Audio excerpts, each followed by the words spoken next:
Hi everyone, welcome back to my channel. My name is Rick and today I have a really busy video for you.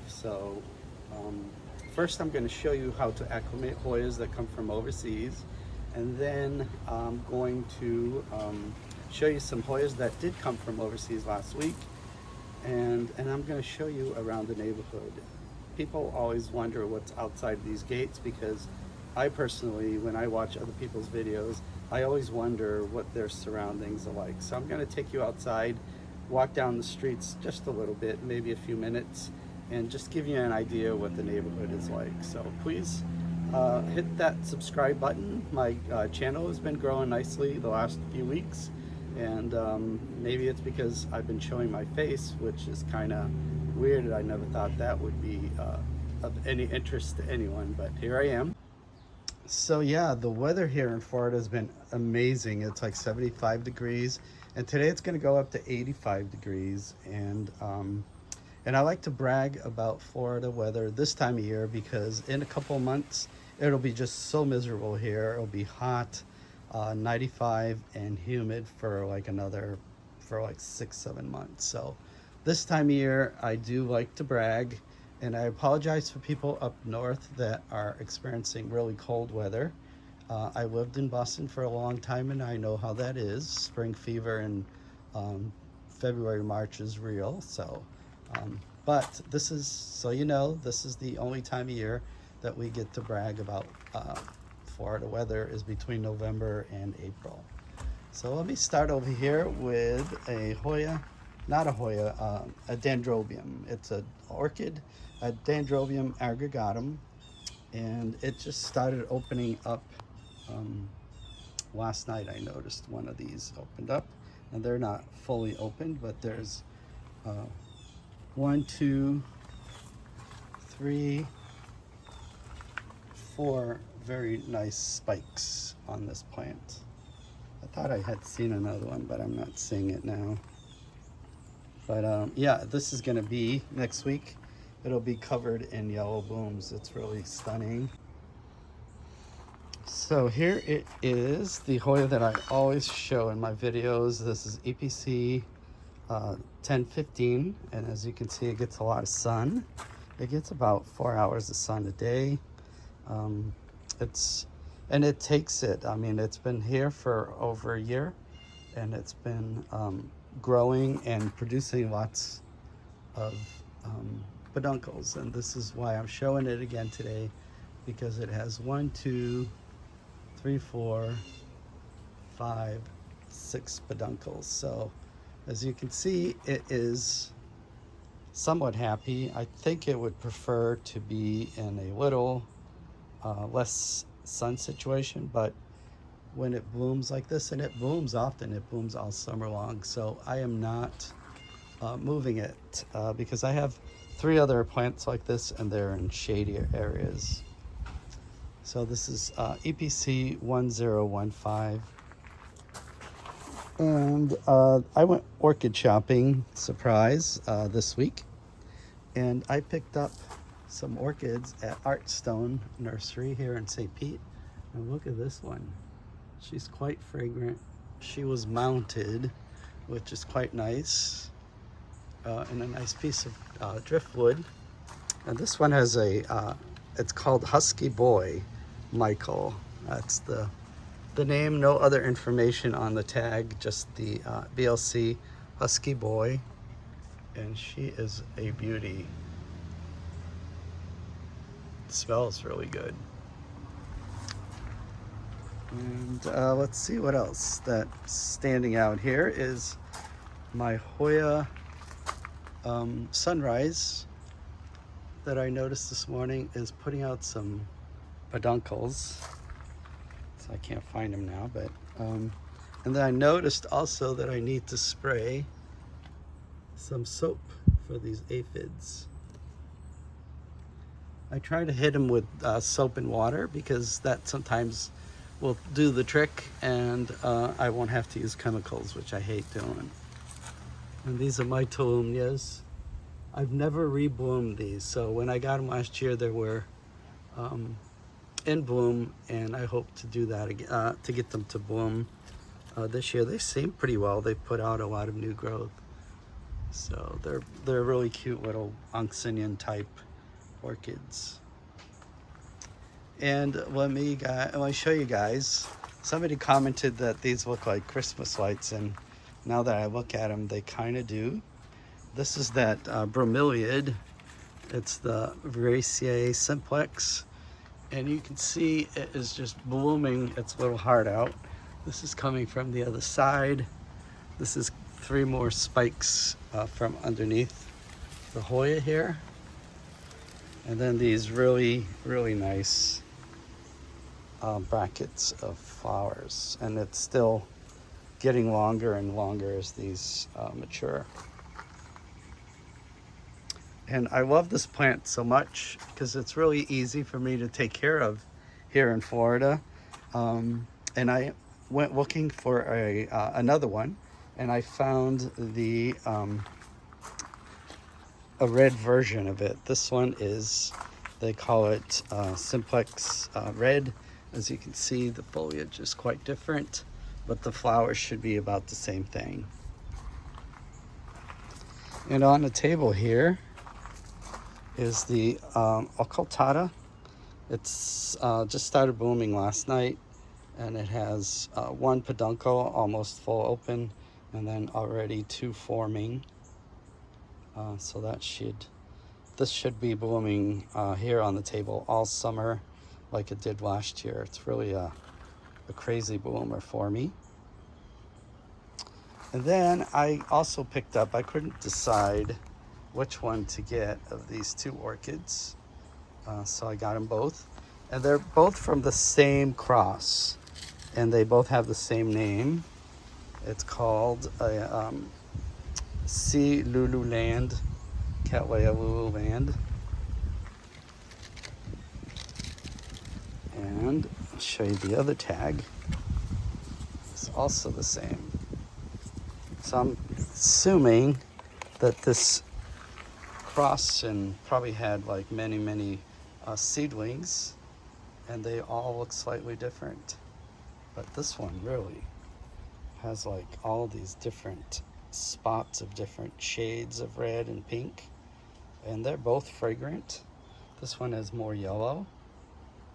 Quite beautiful specimens here, and they smell really good, like I said. And for me, I find that these spotted cattleyas do really well here in the garden. I basically just fertilize them a couple times a year and just put them up on the wall here, and they do pretty well. And that's the box I got from Thailand a couple of days ago that I'm gonna show you some of the stuff that was in there.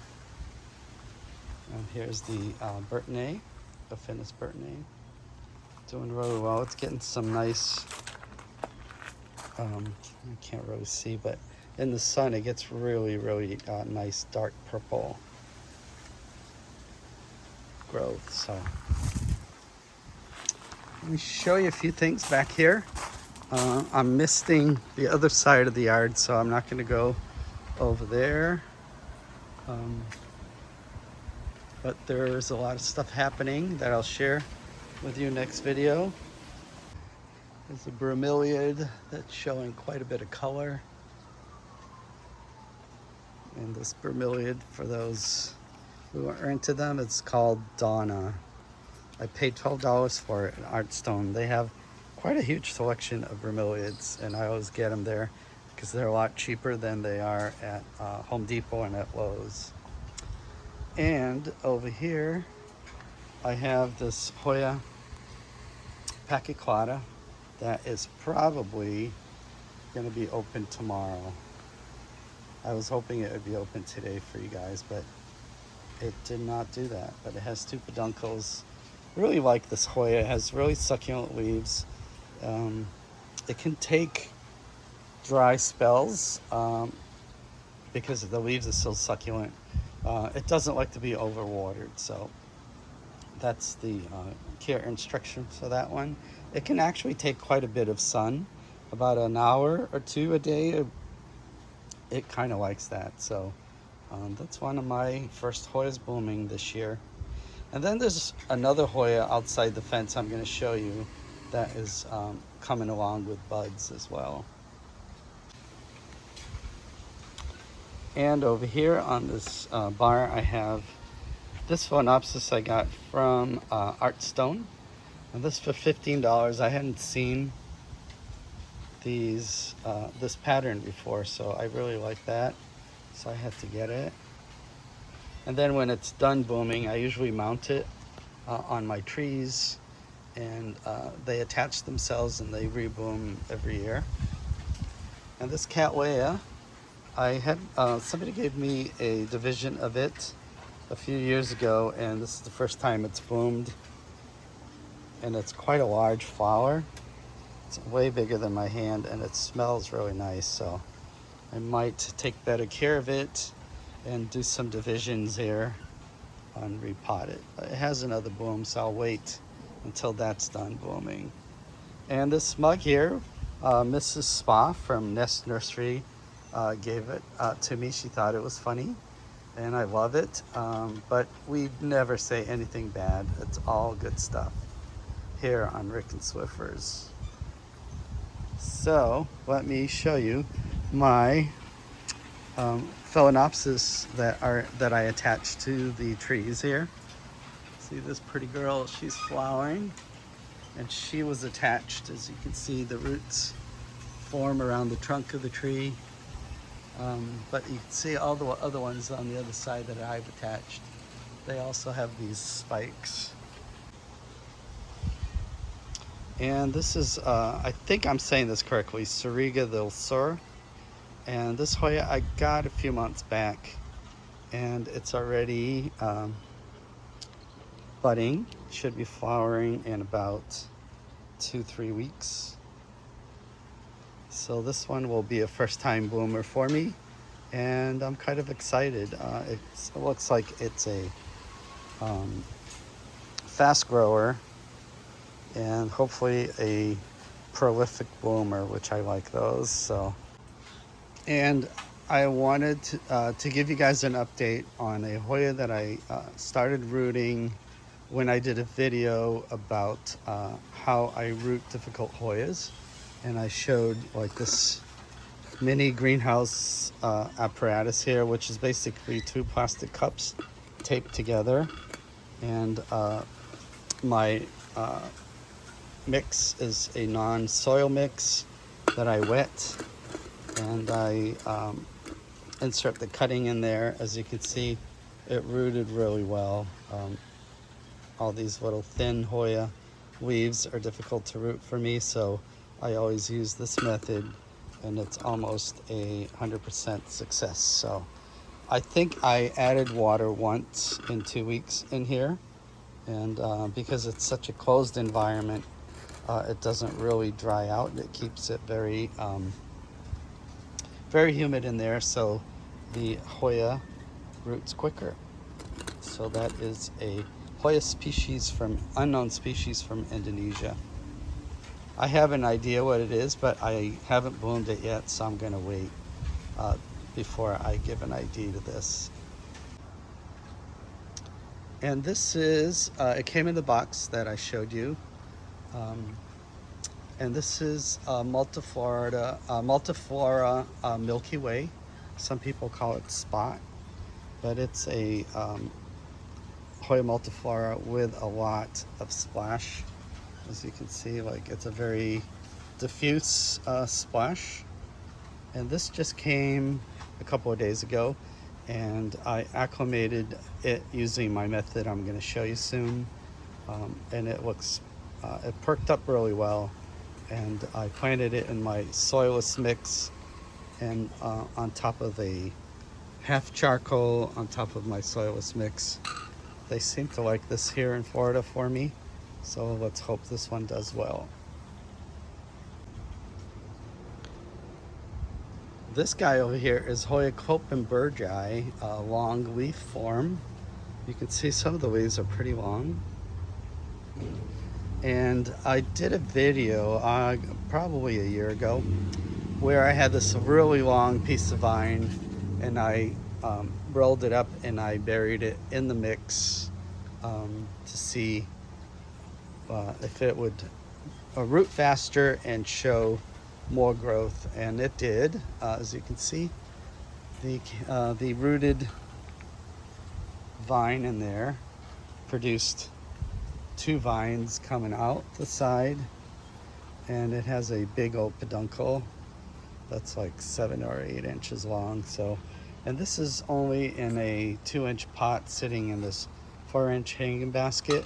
I think if I had moved it to a bigger from that little pot into this 4-inch basket, it would have grown a lot faster, but I think it's going to be done soon, and hopefully that peduncle will bloom. It's a really pretty Hoya. And the next one for me is Hoya Banchai. This guy is not the fastest grower for me. I have another one that's not under lights that's growing a little better, but I wanted to show you how nicely sun-stressed these look. They get splotchy a little bit, as you can see on this leaf. But it really sun-stresses quite a bit, and the flowers are pretty gorgeous. So I'm really excited about growing this plant and getting it to bloom. So there you can see the blotchy sun-stressing.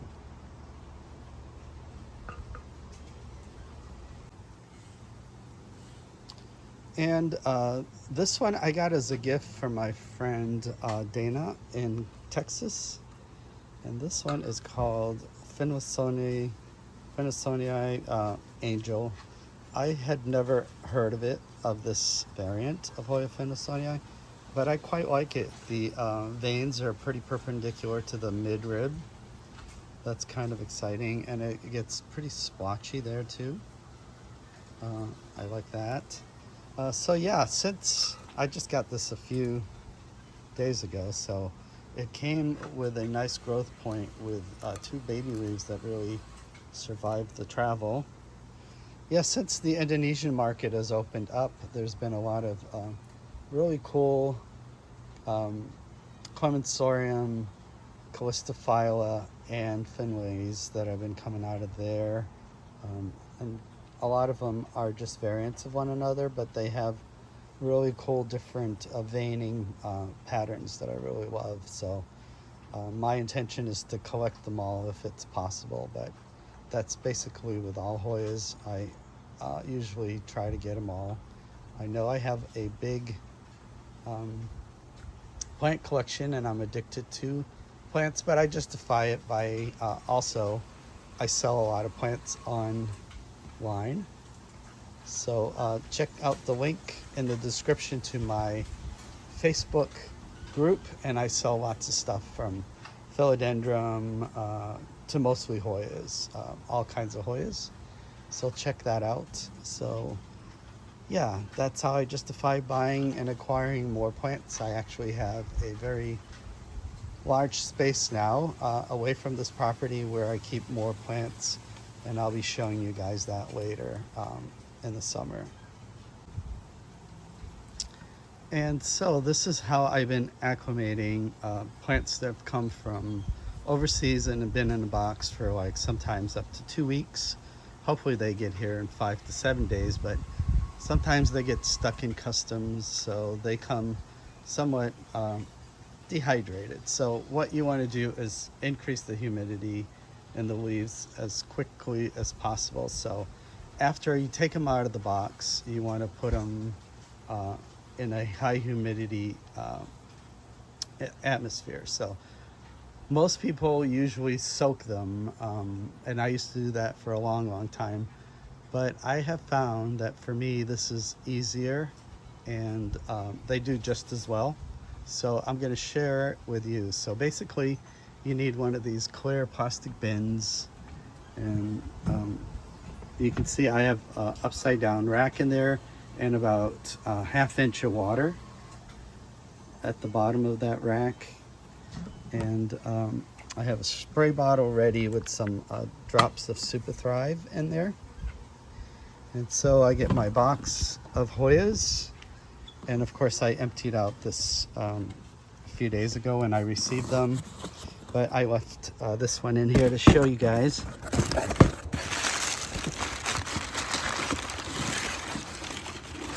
So this is a Hoya species Delat, and how I acclimate it is I actually leave it in there until I'm ready to plant them. So I take the whole plant, all the plants basically, and I usually can fit about you know, about 7 or 8 plants in each bin, depending on what size it is. I do not let them go into the water, so they're just sitting above the water. I don't like to keep them soaking in the water for longer than 3 hours if you're going to do that. So after I put them in there, I use a spray bottle and I mist them.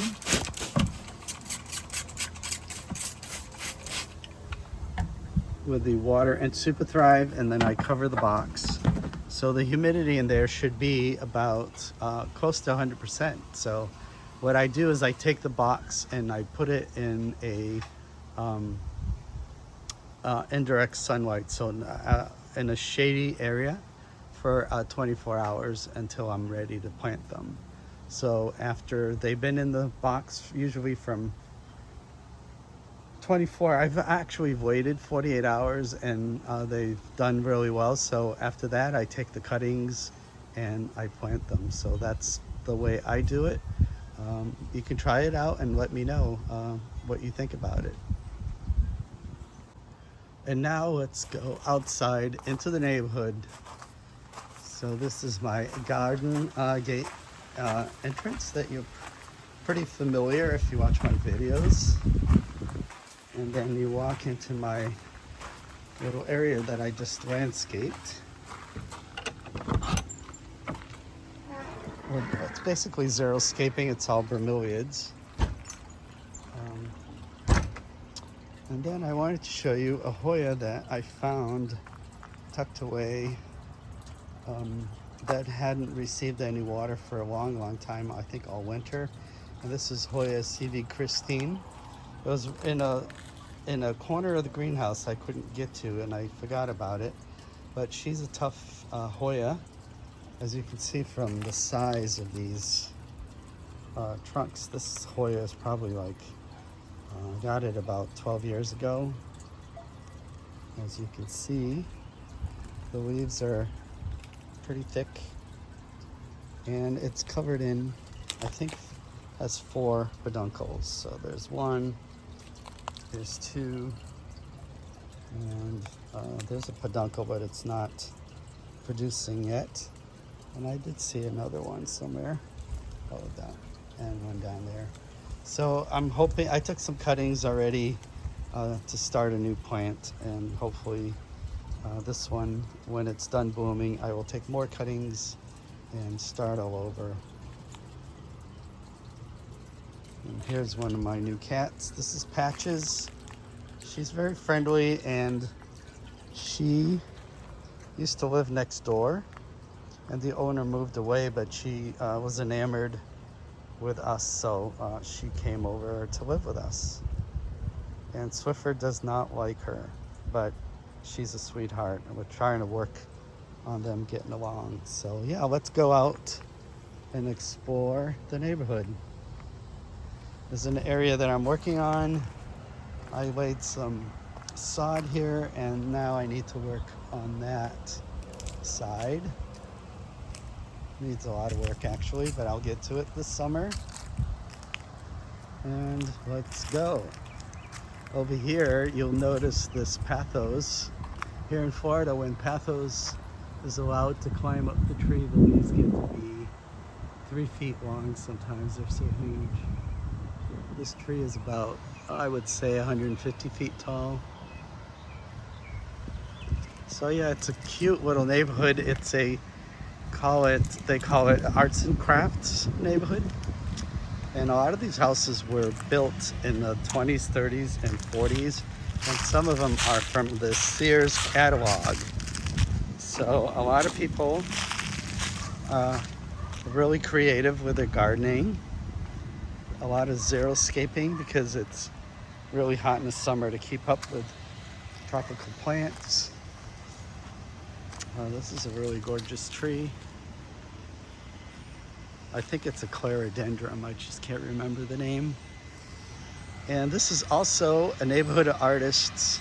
So you can see it's artist enclave, and artists can hold gallery walks and all kinds of things down in this neighborhood. Like every once a month, maybe there's art show going on, and a bunch of people open their houses and they have their art displayed in their house, and people can walk around and tour the galleries. And I think my cat's following me.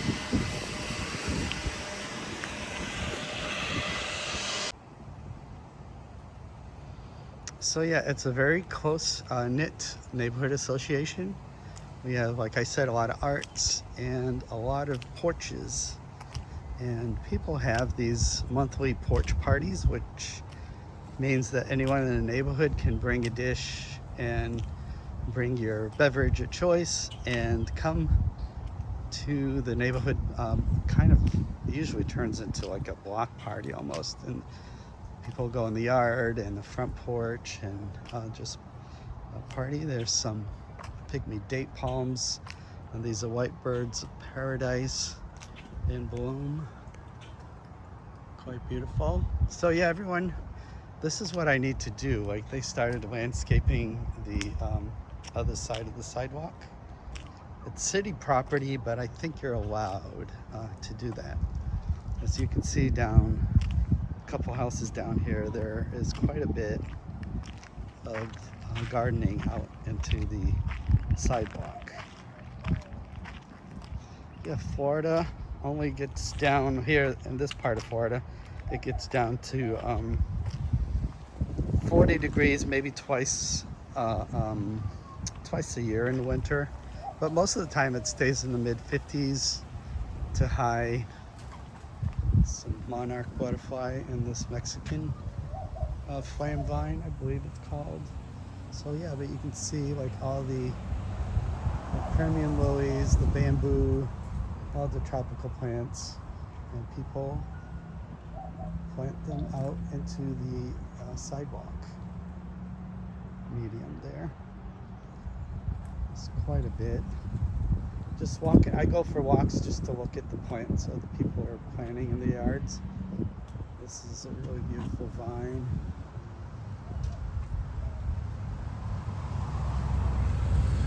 A lot of bromeliads. Yep, bromeliads spread. Like if you plant one, usually like in a year or two, you'll have a bed of them. And these have been here for about a year or two, so that bed is quite big. And you can see a lot of really nicely landscaped jungle look. And nice xeriscaping in that property with a lot of native grasses. And bromeliads are pretty resilient, so you don't really have to water them that much. This yard gets a lot of shade from this, I don't know what type of tree it is. Maybe it's some kind of fig tree. I'm not really sure. It's quite huge and it provides a lot of shade. See, they have a lot of bromeliads and some pretty large philodendron growing right there. Quite a variety of tropical plants. There's another clerodendron.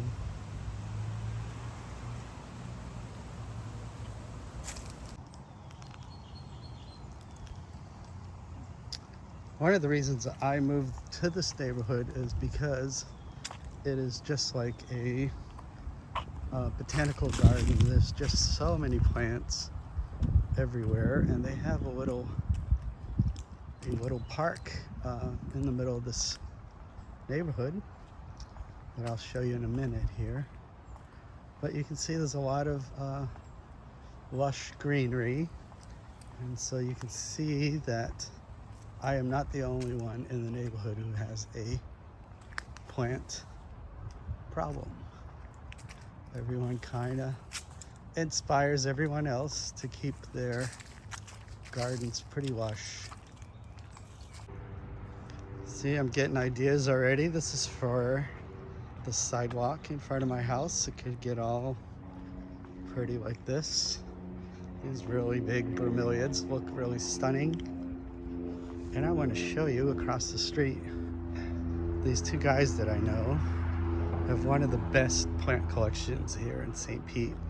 And I have to talk to them about doing a video in their backyard, but let me just show you guys some of their landscaping.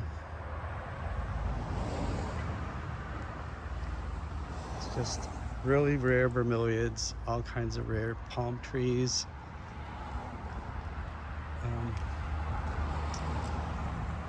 They really have the jungle look going. It's really gorgeous. And hopefully one day they'll let me go in the backyard, which is really, really stunning. They have these cute little pathways. They actually have some Hoyas. I've given them some Hoyas over the years. And they have quite a few ponds back there, a pool. It's quite gorgeous. And I really like the job that this new homeowner did with this corner. This is all pretty new, this landscaping. It's in a busy corner, so they wanted, see if I can, more privacy, so they planted a lot of these Eureka palms, bromeliads, white birds of paradise, and that's just really gorgeous. So, all kinds of things. Oh, this is a fishtail palm. I have one in front of my house, but it's not as big and beautiful as this one. This one is full of getting seed pods, as you can see. They're pretty funky looking. There's some that are more along. The seeds, maybe they're from last year, but as you can see, it just gets so many, and the birds and squirrels just really love them now. So yeah, let me just walk down to the park and show you a little bit there. And I think this is the rainbow eucalyptus here in the corner. You can't really see it, but the color is quite beautiful. Not this time of year, but when spring moves along further, it'll get really contrast. See it, it's really contrast colors. So I guess it got our neighborhood is the Kenwood Neighborhood, got the National Neighborhood of the Year 2020. So let's go and look at that tree. I'm not really sure I know the name of it. I thought it was a silk floss, but the flowers don't look like it. But hopefully there's one I can show you guys a close-up of the flowers that are here on the ground. And somebody could ID it for me. There's some crows up on there. So it's dropping these really gorgeous flowers. Seems like there's a nice one here.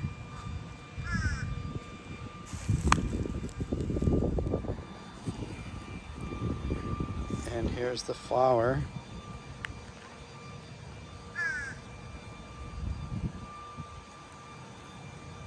Quite beautiful. And like I said, the tree trunk is covered in these really thorny protrusions that really hurt if you run into it. And this is it for today. I hope you enjoyed this video. It's a little different, where I did the garden walk in the neighborhood. So Hope you enjoyed that. If you'd like to see more of that content, please comment below. Please also subscribe and give it a thumbs up. And I hope to see you next Sunday when I upload a new video. And you all have a fantastic week ahead. Bye-bye.